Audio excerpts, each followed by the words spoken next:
Rebel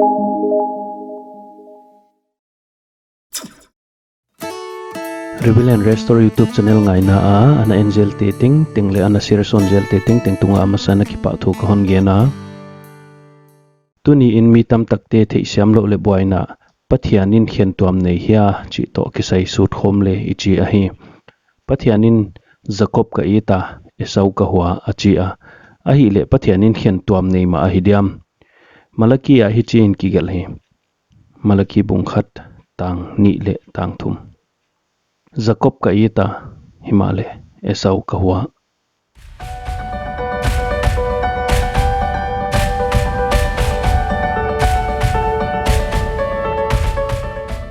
Isak le Rebek zile pasalin hong kinewa agiten nungu naw ni theilowa kumtampi ahongom takun Rebekin naw apai thi nadingin Isakin pathian kyanga Rebeka din thum sakhi pathianin Isak thum na donga hochi in Rebekin naw ahon pai hi Rebekin naw phi ka hon paya asunga hiai naw te ki swal se ko hi Rebek ahong lung himo ma thil omdan pathian kyang adotale pathianin hi chin dong hi Genesis bung somni lenga tak somni le thuma to pa na kyanga nasula namni haomwa kiel thei tak nam ni nahon nei ding khat sangin ahat zodia au pazo in anaw zo na asim ding achi hi hiaya anaw zo pen au pazo sanga tu pi zo ding a hi dan pathianin anagen khol hi Isak le Rebek kum somni khonga kiten nung un naw ahon newa Isau hongpor na sa a Isau hetu len in Jacob ahong por non hi hiai naute apiang masading le nasataka kitu a hi dan chiang ma mai hiai unaute igen khak changin Jacob pen ahoi lo le uzo hi na gupa zuaw gen pa le guta pa danin kikoya Isau pen mi hoi pa danina kikoi pa seki hiai unaute hoi na le hoi lo na te ien suksin himdi Jacob hoi lo na apa Isak khema uzo walzol na guhia Jacob le Isau ahong pian hiakun Jacobin Isau hetul len moki hiain gen nei ma bangi Jacobin anugil sunga om laya pat piang masak jok ana soma uzo hina ana tu panta ana hidi dana hi huchin pi chinga hi nungun le Jacobin lam tuam toma panla nang ma abime huanin a u Esau pan uzo hina ana lei moka huchi in atopin apa apan uzo walzol na leng anagu hi khongi bang chitukin uzo a dia walzol na hong pai pen anatan som male aguk thoi hal pen Jacobin diksalowi himale anu lemsak zong na ziak to alampi dang om tuan lo hi ziaka kha anagusuk maidan hi ahi Jacobin le athil hi ga ata anu le panusia puti kyanga atlai mangai mai ma a in ma anu le apato om khom theilo swakhi to kya hi loin apu labanin leng ana hiema ana bol se ek non hi anungin atatin a hem non hi aman apa khat ve hiema himale ahin khwa ama hiemin a ommun ma mai hi Esau hoi lo na uzo hi na ngai ne an khat ve ne ka zuak khia Genesis bung som ni lenga tang som ni le kwa par som thum le litana som ni le kwa Jacobin be ahwana Esau gam kwan hong tunga atol ma hi Esau in Jacob kyanga happy in na be huan hon ni sakin kaba ma hi achi hi waizakin ahi amin edom achi u Jacobin na tamasa hi na hon le sak phot le chin achi hi Esauin ngayin sidek ka hingala hiai tamasa hi na ki adingin bang aphatwam dia achi hi Jacobin tuni in ka kyanga kicham photin achi hi kyanga kichama atamasa hi na Jacob kyanga akhong mai ma hi Jacobin Esau tang ho le abe huan apia a aman ne in adona athowa apaita hi huchi bang in Esau in atamasa hi na angai neu hi Esau in uzo ahi na bang ma anasim lo ahi dan hiaya chiang pen ma hi an ne khat a tamasa hi na anazwa khemai dan hi ki chiam je na tamasa hi na anazwa khia hi Esau bel uzo walzol na dong tak lo ma hi azine iten anu le pa lung khamsak Genesis bung som ni le kuka tang som thum le lia Esau kum som li a upa ahin hit mi beri tanu zudit le hit mi elon tanu basmat zi in anehi waite Ishak le Rebecca lungtang hi gentei te ahi uhi Esawin zi ni Judith le Basmat ahon neya hiai azi tebel kanan mi te tanu te ahiwa pathian hing belo te ahiwi hiai Esaw zi ten anu le apa u Ishak le Rebek bol hoi khollo hidingwa huayin alungtang u nasak ma hidida nahi Ishak le Rebek tenu pabel pathian lau ma hiwa akiten dekun pathian pi dan in kalswanwa nu le pa le sungkwan te de isang nato pathian dong koma kiting ahiwi Aya atapa upapinu Esawin bel kopi ane inadia anu le pale pathian dong het lau hidi ngai dong khabang hili anu le apan kanan mi te tanu te to kiting sak dingun agin ta khwai ke hi Genesis bung som ni le sagi tang som ni li le guk apani na Genesis bung som ni le gyat tang khale tang ni khongi sim le Ishak le Rebek lung sim chianga chiang ahi asim mante na anasim leuchin Yaya Isawin anu le apa kya hilowin pathian de dan lampi ton khalawai Abrahama pat pathianin aswan te milim bete apan kikem siang thodia anasap hiya ka hiya hiai pen Esawin phok khalawai Esawin azine te ziaka anu le pa ki pa khelawai dan hon thei takin anu le pa ki pa sak somin zidang hon nei be lap lai Genesis bung som ni legiat tangkwa Esau Ismail kyanga avahoa Abraham tapa Ismail tanu mahalat nabazot sanggam no zi in aneya zi ane sa te bana ane be lapahi Esawin apapi ichidinga Ismail kha Esau papi ahia Ismail tanu mahalat azinin avapi nona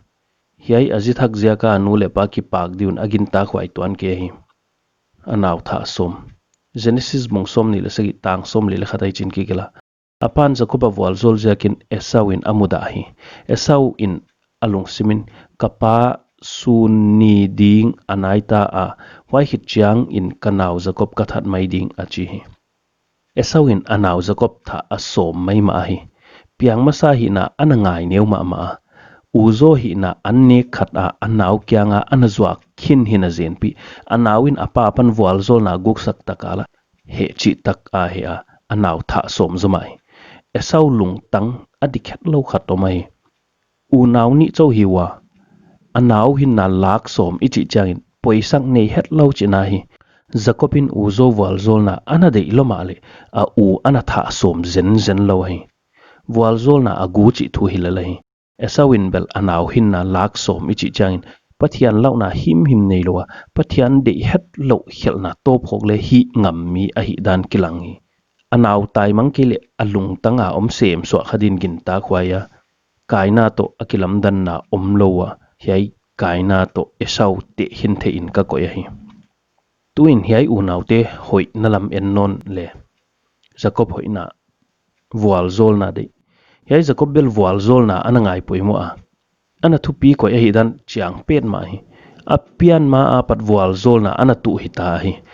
Jacobin uzo hi na aguk ziakin mo tan sek ma le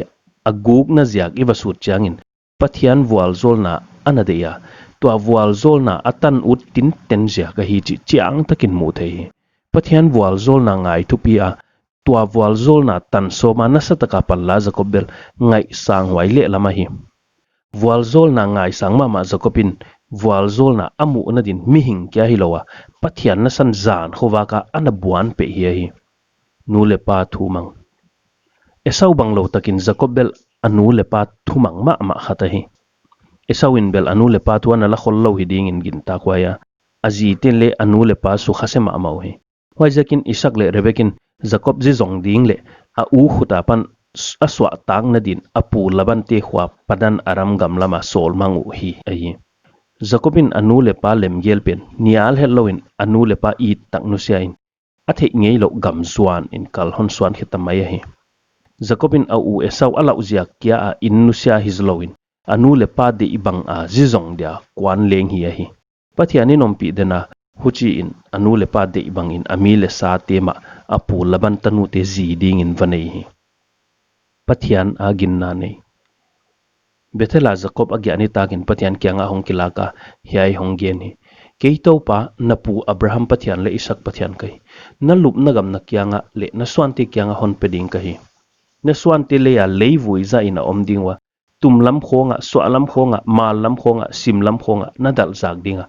nang a le na swana khovela nam chi anawak dingu vachi hi hei thu cham pen Jacoba din thil thaka hi ke ya pathianin Abraham le Isaac kyanga achiam sa hi khangni je na paita a hima le Abraham swante atam nai tuan kewa Abrahamin swan a hau nai ke ya Isaac in la athu mek nunga tapani chau nei lai Jacoba din bel hiai thu chiam gin ta khak salik kilo mai huchi din muna Jacob in pathiana gin la na neu chigle nei lo in pathian gen ting ging tavek mai hi ku kal le thanwam Jacob bel mi ku kal ma hi apu laban tanu rakil ade izakin kum sagi kilo pe hi apu laban in ahem zagin kum sagi dang be lapin om non hi kapu tanu hi kilo se ngai ke chi in kiten pi ana som mok ke kum sagi tamlwa chi in apu ana dek tuan ke ku kal takin asa le avot noya kum som le li sung ving veng apu na semin azi ding lo pe mai ma hi to ate hitin le lo nei in apu laban na sem to lai hi mi zaidam le nun nem Jacob bel minun nem hi dan ling Genesis bung som ni linga tang som ni le sagi ki gela hi azidi alo hitin le kum tam tak apu kyanga kilo laya aki gomin kum som ni sungvel apu laban na semin kilo den hi huai hunin labanin Jacob hem dena a u dan in pe am hai hi labanin Jacob lo ding som ve takhi lamdang sak tel ma le Jacob in bang ma gen ngei lo hi pathian buan ngam Jacob bel mi hang san le lung tang pha pasal pha a hi pathian na tom zan khowakin buan pe ya wal zola a omma kha som mong lo hi a pei gu akiloi takin na sama ma dingin gin ta kwai hi huchipi in le panglai ten tena atopin wal zolin om khong hi kingai nyam Jacob kingai nyam dan eton tham chinga hi a u esau to ki to un ka to pa chi a u pen to pa chi in sam hi a u atwa dikin saki ve a u maya kun hi pathiana pan wal zolna amu le atan nunga mithupi aswa nungin le kingai thupi ton lo a u ade sikha dan lel in kisim in kingai nyam hi ji te I dan siam Jacobin ade pen ber rakilahi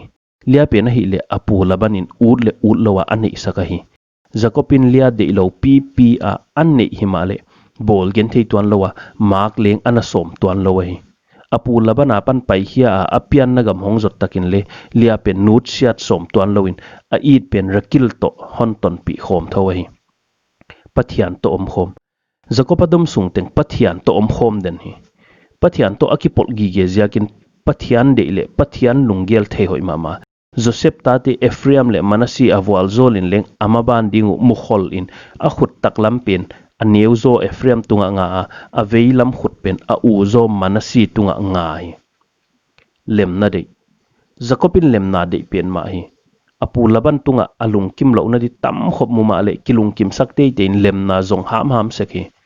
thuak zo takin kum tampi laban nuaya na sema labana patapai hiang nungin a u esau to lemna ane theina dingin lampi tuam bol a thei to pina pan lahi esau hoina anawa na ngaidam dena igen bangin Jacob tai mang kele esau in anaw hin na leng la khamai the hi Jacobin a u pa lau chi takin lawa akitwa de kun lau thong pen ma hi en esau lung sim le mi hin ja tam ki thei het lawa ei sang in chu Jacobin asangam pa thei hoi zoma ama dinga hi a upan that ngam tak dia Jacobin ging ta hi huchi a hi le esau chu hu ham le lau huai ma an hi ding dana hi aya kum tam pi tak kimulawa ji le ta tam tak nei a ki gam la taka hong om nun esau leng a he na anadam ta hi dinga kum som ni nunga akimun esawin anaw bang ma lo lowa anangai dam ta hi Genesis bung som thumle thum tang thuma pati chai sim sukale amma wa apaya a u kyang chin atun masya sagi veileisi in akun hi himale esau ama muding in ataya apoma angong akunin atopa akap uhi esawin kagan hon kitwa pi tengpi bang na chi na aya achi hi aman katopa na he pi na kamu the na dingin kachi a ahi achi hi esawin ken leng hau winge boyo na nei teng nanga hi hen achi hi hei unaw te ki mu to na akhasiat huai kasama ma mai hi ki hotaka ki hian hi ma leo kum som ni nungin hong ki muto awa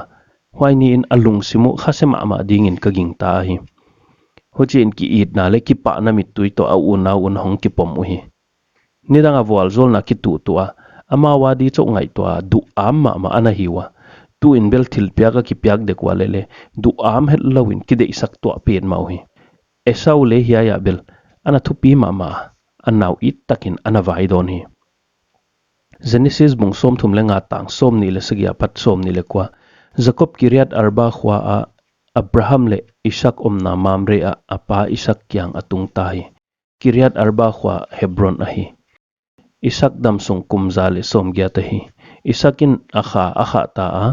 upapi te kuna dam in Asia achipi te kyanga pi in a omta hi atapa te Esau le Jacob in ama avui ta ui hun bang tan hiam nungin Jacob chu apa Isaac kyang ahong tung khonga Esau le Jacob bel atangwal laiwa kitwak het lo hima leu zile ta ani nungun hong kitwak panu hi apa u asi takin a u naun apa u Isaac mak pela ko khu ka voi u hi apa omno lo nungin le kitwak takin khosaw hi Genesis bung som thum le guk le tang sagya Esau in ajite atapa te atanu te a in a mi teng agan te teng asa teng le athil nei teng kanan gama amu te apai pia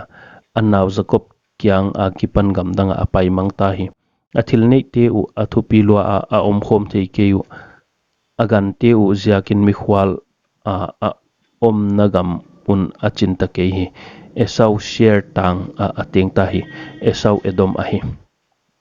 Esau le Jacob hong hau sama mawa gan khong hau lo a hi manun amau adia om khom thilhak sapi hong suaka huchin kitwa lo ziak het lowin aki henu hongaya Esauin aswan te to share tang lam a anaw pem hiak san hi huchi in Esau pen Edom mi te swang tu hong hiya Jacob pen Israel ta te swang tu hong hiya hi tu in Esau le Jacob swan te to kisai neu chicken le Esau le Jacob si nungin aswan te kitwa het lowa kimel madenu hi Psalm number zale som thum le sagi tang sagia Jerusalem suksia ta omni in Edom ten chim sakun swang phum te tan in chim sakun chi a athilhiu amau kal in topa o thegi ge in yai Psalm number zale som thum le sagi bel Israel ta te salmata pi mang a Babylon gama a omnamun wa aka la wa hi Babylon miten Jerusalem honglu wa Jerusalem su sedim dem uhi wailaya Edom miten Israel ta te khasiat na di kampau tam tak anazang u hiding dana hi ya Ezekiel bung som thum lenga na afek pumpi asim din hoya sawi sak luat khak diu ven na in tanga na chau isim dinga Ezekiel bung som thum lenga tanga nang tu Israel kal na hiki ke a khel na te zia ka soi na nanung ka piak lai in ami te that in thil sia na tuak sakhi yai pen kha nang ki chi pen kha Edom gen na ahia yai Edom mi ten kha Israel te kha ana subuai gi ge hudi Amos bung khatang som le khata to pan hichi in achi Edom tat leng na thum te ziakin ahili te ziakin god na ka dai sak keding a u naw nam sawin adela a he pina teng apai manga a he na in abot ke gi ge a tang to na a he na avom nilo ziakin Edom mi ten Israel ta te ana hodenwa Israel mi te ada thil hoilo ana hi den u chu hidinga hi tu in abula pat en non le Esau le Jacob mi hing mit kwa apa ta khwai zo a kwa pen a yi thwai zo a pathianin kwa pen a pak ta zo ding in naging ta a Esau sangin chu Jacob pa ta khwai zo hi pathiana din le i thwai zo in de sa khwai zo hi Esau swan te le Jacob swan te en sin le kwa apa ta khwai zo wa kwa ade sa khwai zo wa Esau swan te sangin chu Jacob swan te nasa takin de sa khwai zo hi Jacob swan ten hoi lo na tampi tak nei thoma le u le apu u Abraham pathian Isaac pathian le Jacob pathian ma anabia in anabel tin ten wa hi pathian de dan ma anazong den wa hi pathianin Jacob ka ita Esau ka huwa achi alamdan luan na a oma hiya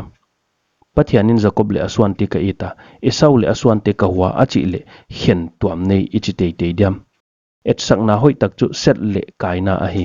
pathianin ama lau set le aswan te pak ta a kaina le aswan te bel pak ta het lawahi pathiana din uzo nauzo che om kia ama lau le ade dana hingte de sak a eat bi khimayahi de sak tuak te de saka vual zol tuak te vual zol na pezil itopa ahi topa lawa ama zong te topan a eat zok le a hidima ahi tunia topa de sak le eat big mi te laka itel khak lok di thil la wai hi pathian mit mei ven chi taka ivena ade sangna tanga avwal zol na dong big mi te laka tel ngei dingin hiai entu te kahon de sak pen ma hi